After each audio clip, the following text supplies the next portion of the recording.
ಕೇಂದ್ರದ ವಿರುದ್ಧ ಯತೀಂದ್ರ ಸಿದ್ದರಾಮಯ್ಯ ವಾಗ್ದಾಳಿ ನಡೆಸಿದ್ದಾರೆ. ಮೋದಿ 16 ಭರವಸೆಗಳಲ್ಲಿ ಒಂದನ್ನೂ ಕೂಡ ಈಡೇರಿಸಿಲ್ಲ ಅಂತ ಯತೀಂದ್ರ ಸಿದ್ದರಾಮಯ್ಯ ಹೇಳಿದ್ದಾರೆ. 16 ಭರವಸೆಗಳನ್ನ ಕೊಟ್ಟಿದ್ರು, ಆದರೆ ಯಾವುದೂ ಕೂಡ ಇದುವರೆಗೆ ಈಡೇರಿಲ್ಲ.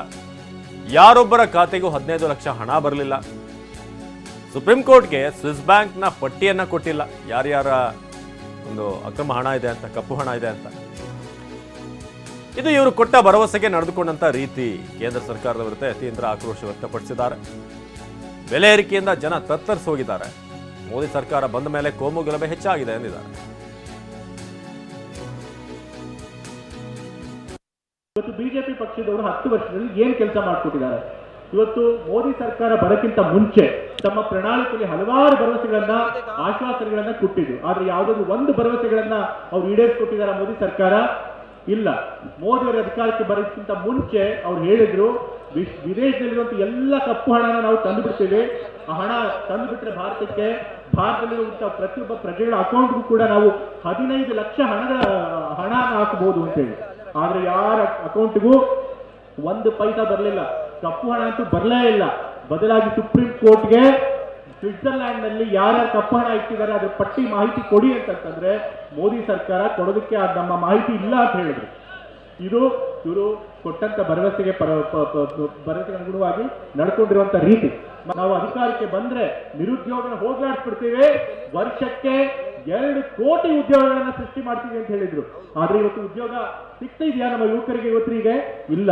ಇವತ್ತು ಬದಲಾಗಿ ಏನಾಗಿದೆ ಅಂತಂದ್ರೆ, ದೇಶದಲ್ಲಿ ದಶಕಗಳಲ್ಲೇ ಯಾವತ್ತೂ ಕಂಡಿರದಿರುವಂತ ನಿರುದ್ಯೋಗ ಇವತ್ತು ತಾಂಡವವಾಡ್ತಾ ಇದೆ. ಇವತ್ತು ನಿರುದ್ಯೋಗ ಜಾಸ್ತಿ ಆಗಿದೆ. ಇವತ್ತು ನಮ್ಮ ದೇಶದ ಗೃಹ ಮಂತ್ರಿ ಅಮಿತ್ ಶಾ ಅವ್ರನ್ನ ಒಬ್ರು ಇಂಟರ್ವ್ಯೂ ಅವ್ರು ಕೇಳ್ತಾರೆ, ಒಬ್ರು ಪತ್ರಕರ್ತರು, ನೀವು 2 ಕೋಟಿ ಉದ್ಯೋಗ ಸೃಷ್ಟಿ ಮಾಡ್ತೀನಿ ಅಂತ ಹೇಳಿದ್ರಿ, ಆದ್ರೆ ಉದ್ಯೋಗ ಇಲ್ವಲ್ಲ ಅಂತ ಹೇಳಿದ್ರು. ಆಗ ಅಮಿತ್ ಶಾ ಏನ್ ಹೇಳಿದ್ರು ಗೊತ್ತಾ? ಅದೆಲ್ಲ ಜುಮ್ಲಾ ಅಂತ ಹೇಳಿದ್ರು. ಜುಮ್ಲಾ ಅನ್ನೋ ಭಾಷೆಯಲ್ಲಿ ಸುಳ್ಳು ಭರವಸೆ, ಚುನಾವಣೆಯಲ್ಲಿ ಗೆಲ್ಲೋದಕ್ಕೋಸ್ಕರ ನಾವು ಕೊಡುವಂತ ಪೊಳ್ಳು ಭರವಸೆಗಳು ಅಂತ ಹೇಳಿ.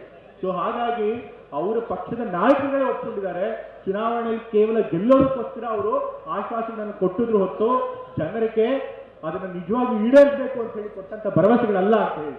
ಸೊ ಹಾಗಾಗಿ ಮೋದಿ ಸರ್ಕಾರ ಏನೇನು ಭರವಸೆಗಳನ್ನು ಕೊಟ್ಟಿದ್ರು ಚುನಾವಣೆಗಿಂತ ಮುಂಚೆ, ಅದ್ಯಾವ ಭರವಸೆಗಳನ್ನು ಕೂಡ ಈಡೇರಿಸಿಲ್ಲ. ನಾವು ಅಧಿಕಾರಕ್ಕೆ ಬಂದ್ರೆ ನಿರುದ್ಯೋಗನ ಹೋಗ್ಲಾಡಿಸ್ಬಿಡ್ತೇವೆ, ವರ್ಷಕ್ಕೆ 2 ಕೋಟಿ ಉದ್ಯೋಗಗಳನ್ನ ಸೃಷ್ಟಿ ಮಾಡ್ತೀವಿ ಅಂತ ಹೇಳಿದ್ರು.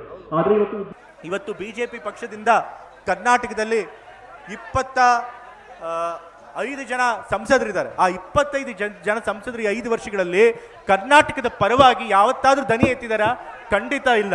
ಹಿಂದೆ ರಾಜ್ಯದ ದರ್ಬಾರಲ್ಲಿ ವದ್ನಿ ಮಾಗದರು ಅಂತ ಇರೋರು, ಅವ್ರ ಕೆಲಸ ಏನಪ್ಪಾ ಅಂತಂದ್ರೆ ರಾಜನ ಹೊಗಳೋದು ಮಾತ್ರ ಅವ್ರ ಕೆಲಸ ಆಗಿತ್ತು.